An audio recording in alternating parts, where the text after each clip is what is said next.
Donc je fais tout avec Alors, ouais, alors c'est un ce semoir qui a 12 ans. qui a 12 ans, ouais. Et bah, il a l'avantage, c'est vrai qu'au début c'est pas évident quand on passe d'une rotative à ça. Ouais. On se dit c'est pas possible, on n'y arrivera pas.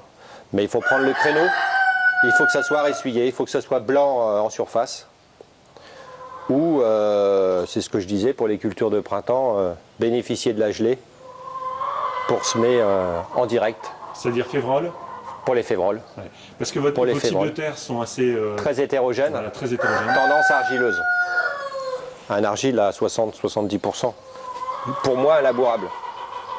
On ne peut pas, ou si, il faudrait labourer tout de suite après moisson, et puis laisser le temps faire mûrir les terres, mais aujourd'hui on n'a plus le temps d'attendre, hein, il faut aller très vite. Et donc c'est vrai que moi je ne laboure plus depuis 20 ans, et de ne pas labourer, ça a vraiment réhomogénéisé les terres, hein. On arrive mieux à travailler en surface. Déjà on a des outils on a des outils à disque qu'on n'avait pas dans le temps. Ou des semoirs là comme ça, là, à disque. Hein, sur la gelée, bah, on terre à fond, on peut mettre les févroles à 10 cm de profondeur. Il n'y a pas de souci, ça passe. Et donc il y a quand même un sacré avantage, c'est qu'on gagne quand même au moins 15 jours par rapport d'avance de semis. Hein. Et vous traînez ça avec quoi? Un tracteur jumelé, mon tracteur de tête, là, un 8320 qui est jumelé. Et il faut qu'il soit absolument jumelé. Parce que pour l'adhérence? Pour l'adhérence, pour la qualité du travail, il faut que la largeur du semoir soit appuyée. Il faut que la largeur soit appuyée. Et c'est pour ça que vous avez un tasse avant, c'est absolument indispensable d'avoir le tasse avant. Oui. Bon, le tasse avant existait, il était là, il marche très bien. Oui, c'est indispensable. De toute façon, il faut que ça soit appuyé sur la largeur. Il faut que ça soit appuyé sur la largeur. Même pour des Smith colza, en bonne condition, hein, mais si on fait de la poussière ou pas, même sur des Smith colza, il faut que ça soit appuyé.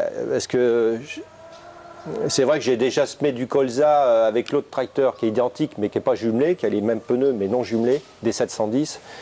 Et bah, les extrémités, on voit le colza, bah, on voit la différence de non levé aux extrémités. Ah oui, c'est flagrant. Ah ouais, c'est flagrant. C'est flagrant. En conditions normales, hein, je dis bien. Hein. Voilà, en conditions normales. Normal. Et je suis très exigeant au niveau de la pression des pneumatiques.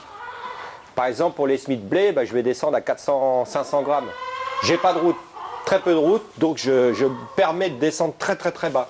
Très bas la pression, hein, parce que c'est des tracteurs qui sont lourds, hein, qui font 12 tonnes. Donc il faut adapter la pression. Il faut adapter vraiment la pression. Bon là en ce moment, bah, là il décompacte, bon, on est monté plus en pression, mais je gère beaucoup, moi je suis beaucoup à regarder la pression de mes pneus. D'accord. Alors qu'est-ce que vous pensez du Waderstadt?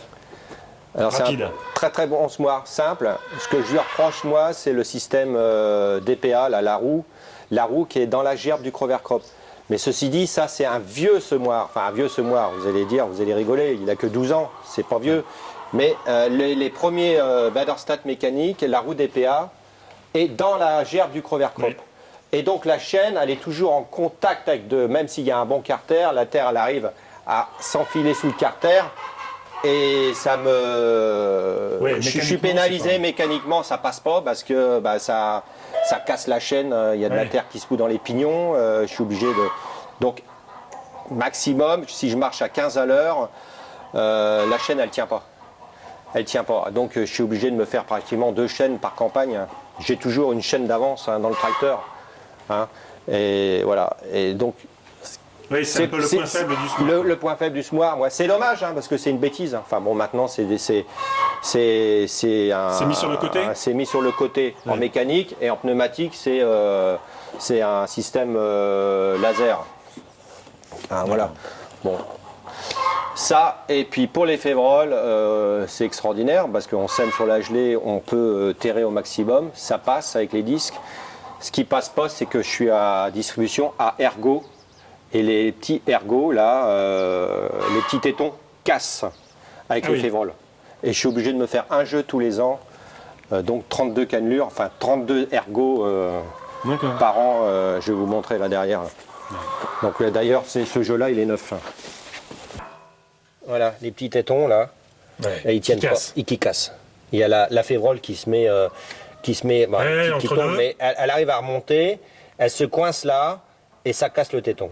D'accord. Voilà, c'est dommage parce que c'est bon.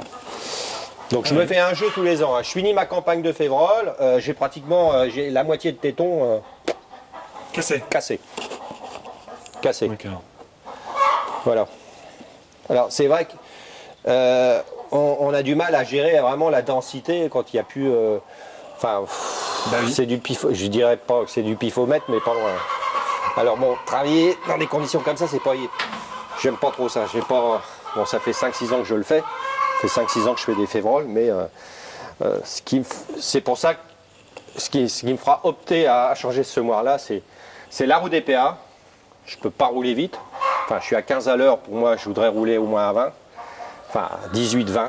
18, pour moi, la fourchette, elle est à 18. Et puis les cannelures qui ne tiennent pas pour les févroles. Voilà. D'accord. Et puis, c'est pareil, niveau... c'est qu'une barre de SMI qui est dépendante de la poutrelle.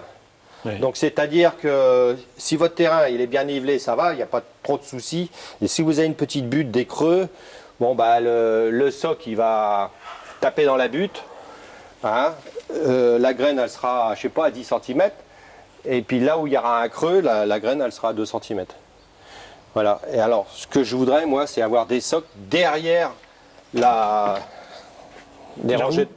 les roues. Ouais. Derrière Donc les c'est roues. le Spirit, quoi. C'est le nouveau Wallerstadt. C'est le nouveau Wallerstadt. Des voisins l'ont essayé, mais ce que je lui reproche, c'est pareil, c'est que les pneus sont beaucoup trop larges, auraient tendance à trop glacer. Donc ça va pas non plus. En terre de limon. Ouais, en terre de limon. Mais en terre argileuse, c'est bon, c'est bien. C'est jamais assez tassé. Si. Bah, pas forcément, non, pas forcément. Pas forcément. D'accord. Ouais.